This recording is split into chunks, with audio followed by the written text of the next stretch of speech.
Hai Andika, guys di sini kayaknya udah lumayan lama ya kita nggak nge-review mouse gaming dan saya lihat di beberapa komentar juga udah banyak yang request, Bang review mouse gaming lagi dong, bosen laptop sama HP terus. Dan karena udah lumayan lama kita nggak nge-review mouse gaming, jadi saya mau nge-review mouse gaming yang menurut saya spesial. Dan mouse gaming yang akan kita bahas kali ini itu Agustus 2019 lalu itu terjual sebanyak 10 juta unit secara global worldwide. Mouse apa ini? Di video kali ini akan kita bahas, tapi seperti biasa sebelum kita mulai videonya, buat kalian yang belum cuci tangan dulu. Kalau udah cuci tangan langsung aja subscribe channel ini, karena di channel ini kita akan membahas informasi menarik mengenai dunia gadget dan juga teknologi yang akan membuat hidup kalian lebih inspiratif dan produktif.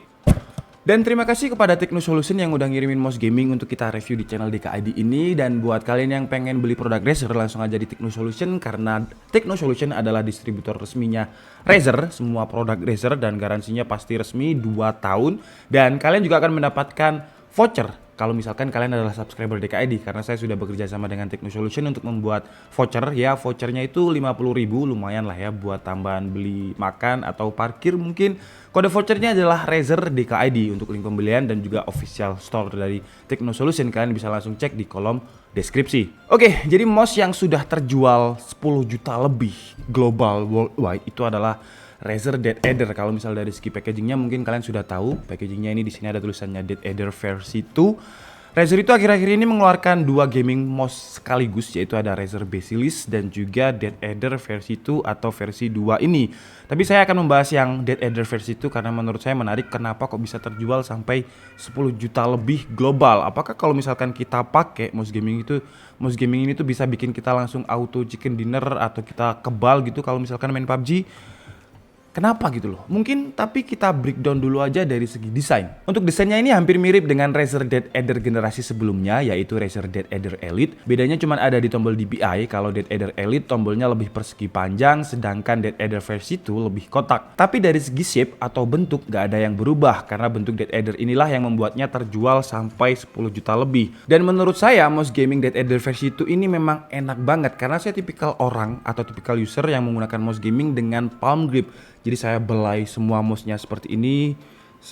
Oh gila, ini enak banget. Apalagi di bagian thumb rest dan juga di bagian clinking rest, di bagian kiri kanan ini pokoknya itu teksturnya ada semacam kayak parutan kuku. Jadi gripnya itu lebih dapat, lebih kayak kerasa feel untuk megang ini kayak nggak merusut-merusut gitu, atau nggak licin-licin kalau bahasa Indonesianya. Itu emang menurut saya sih shape-nya ini emang enak banget kalau digunakan untuk palm grip.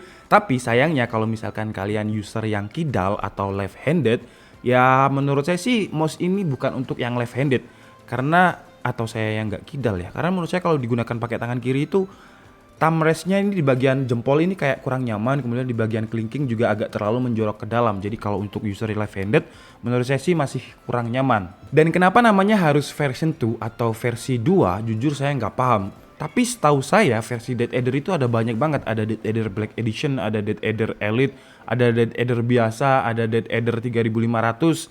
Jadi kalau misalkan dibuat version, nama version gitu ya, mungkin ini seharusnya udah version ke-10. Tapi kalau logika saya, kenapa namanya ini Razer Dead Adder versi 2 atau version 2? Karena banyak banget improvement dibandingkan versi sebelumnya, yaitu Dead Adder Elite. Pertama dari segi bobot, Dead Adder Elite itu beratnya 105 gram. Sedangkan untuk yang Dead Adder version 2 ini, bobotnya sekarang lebih ringan dengan 82 gram. Kemudian untuk sensornya sekarang udah pakai sensor yang bisa dibilang paling maju di industri mouse gaming sampai saat ini. Namanya adalah Razer Focus Plus Optical Sensor. Sebuah sensor yang dibikin oleh Razer dan juga PixArt. Kalau kalian nggak tahu PixArt itu adalah sebuah produsen nomor 1 untuk sensor mouse gaming. Dan Razer team up dengan PixArt akhirnya mengeluarkan sensor yang menurut saya sih memang cukup di GWP ya. Dengan 20.000 dpi atau dot per inch dan speednya itu 650 IPS atau inch per inch. Jadi kalau misalkan kalian main dengan gaming monitor yang mungkin 50 inch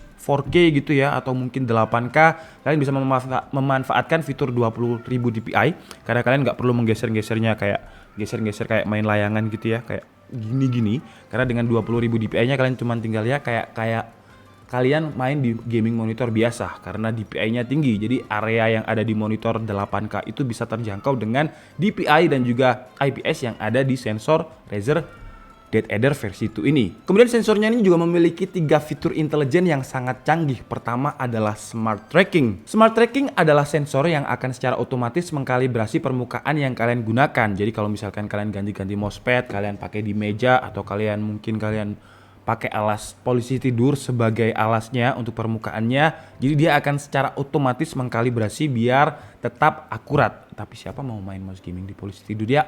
Pokoknya dia akan otomatis mengkalibrasi permukaan dari mousepad atau permukaan yang kalian gunakan sebagai mouse. Kemudian ada asymmetric cutoff yang berguna untuk mengatur lift off distance dan juga landing distance, dan fitur ini juga bisa kalian atur di software Razer Synapse 3. Fitur ini itu sama gunanya untuk akurasi, jadi kalian bisa setting lift off distance-nya ini sampai 3 mm. Lift off distance itu adalah fitur dimana ketika kalau misalkan kalian main game secara barbar ya, contohnya kalian main PUBG, kemudian kalian terlalu serius, barbar seperti ini, itu kan pasti ada sedikit terangkat lah beberapa mili ke atas. Nah, dalam posisi terangkat itu sensornya itu masih akurat walaupun dia nggak menyentuh permukaan. Namanya adalah asymmetric cutoff. Kemudian fitur yang ketiga adalah motion sync yang gunanya adalah untuk sinkronisasi antara letak posisi tracking position mouse dengan position yang ada di PC.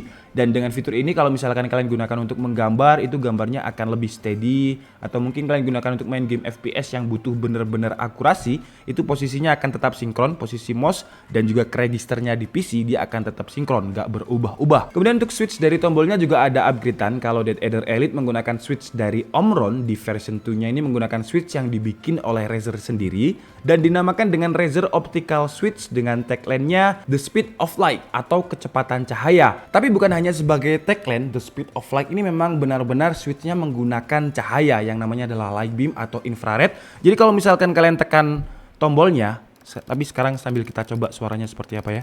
Nah, jadi kalau misalkan kita tekan seperti ini di bagian dalamnya, light beam atau infrared ini akan meregister actuation secara langsung, jadi meminimalisir part yang bergerak. Dan karena part yang bergerak diminimalisir, jadi durability dari mouse gaming ini akan lebih lama. Razer mengklaim ini 70 juta klik, dan saya nggak bisa memastikan sih 70 juta klik, karena kalau misalkan saya pencet sampai 70 juta entah itu berapa lama reviewnya akan selesai.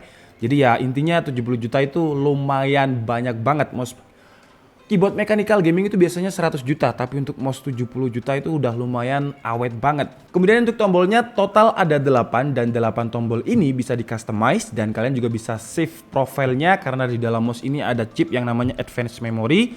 Dan di sini ada tombol untuk kalian aktifkan profilnya, dan dia bisa save sampai 5 profil. Jadi kalau misalkan kalian berangkat turnamen, kalian nggak perlu lagi di turnamen itu download software Razer Synapse hanya untuk mengatur profilnya. Kalian tinggal tekan aja di sini, tek tek tek, dan profilnya akan menyesuaikan dengan settingan yang sudah kalian atur di awal di Razer Synapse di rumah. Untuk kabelnya juga ada improvement yang menurut saya sih cukup aneh ya. Namanya ini speed flex. Memang kabelnya ini flexing tapi dia braided. Jadi kalau misalkan ditekan, kabelnya ini nggak solid karena dia memang fleksibel, dan kalau digunakan untuk kabel manajemen sih menurut saya yang fleksibel gini akan membantu kalian agar lebih rapi. Kemudian di bagian bawahnya juga ada fitur lagi yang namanya adalah PTFE Mouse Fit. Kalau dari bentuknya jujur saya nggak suka karena bentuknya itu kayak demblok seperti ini ya, kayak terlalu banyak gitu. Tapi kalau dari segi kenyamanan, mouse PTFE Basilisk ini ada nggak ya? Oh, Basilisk ini nggak ada. Jadi kalau misalkan yang ini PTFE ini yang warnanya putih itu nyaman banget kalau digunakan. Jadi kayak licin, kayak smooth gitu. Tuh kayak flawless gitu kalau digunakan ya. Tapi kalau dari bentuk jujur aja saya nggak suka, dan di bagian bawahnya ini juga menurut saya terlalu rame ya. Jadi terlalu banyak tulisan. Ini mouse gaming atau papan reklame sebenarnya kalau dilihat dari bagian bawah. Tapi kan kita bakalan jarang banget lihat di bagian bawah. Tapi kalau terlihat itu kayak papan reklame nih gitulah. Dan bagian yang paling saya suka adalah scroll wheel-nya yang dinamakan Razer dengan panjang banget ini namanya ya, Instinctive Scroll Wheel Tactility. Ya pokoknya itu namanya, lumayan panjang, tapi yang penting feel-nya ini menurut saya nyaman banget. Kalau misalkan kalian scroll itu kayak ada satisfying, jadi tek tek tek tek tek tek itu enak. Dan kalau misalkan saya bandingkan dengan Basilisk, tapi ini bukan Basilisk yang baru ya, ini Basilisk saya yang lama yang biasanya saya pakai. Dia memiliki fitur adjustment, jadi di bawahnya sini kita bisa atur nih berapa tingkat berat atau tingkat ringannya scroll wheel. Tapi kalau yang di versi itu Dead Adder ini nggak ada.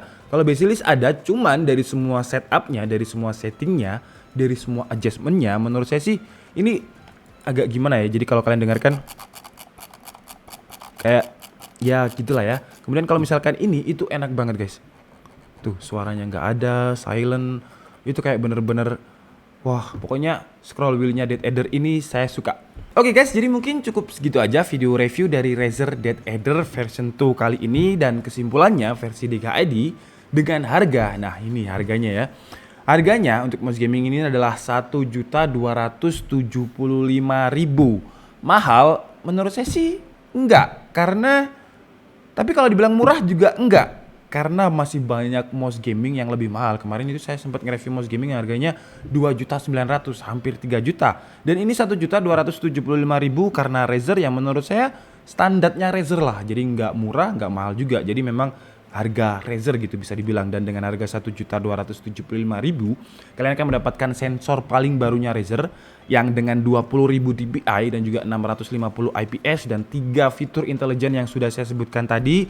Kemudian meskipun ini ya mouse PTFE nya ini dari segi desain memang agak gimana kalau dilihat, tapi beneran kalian cobain aja.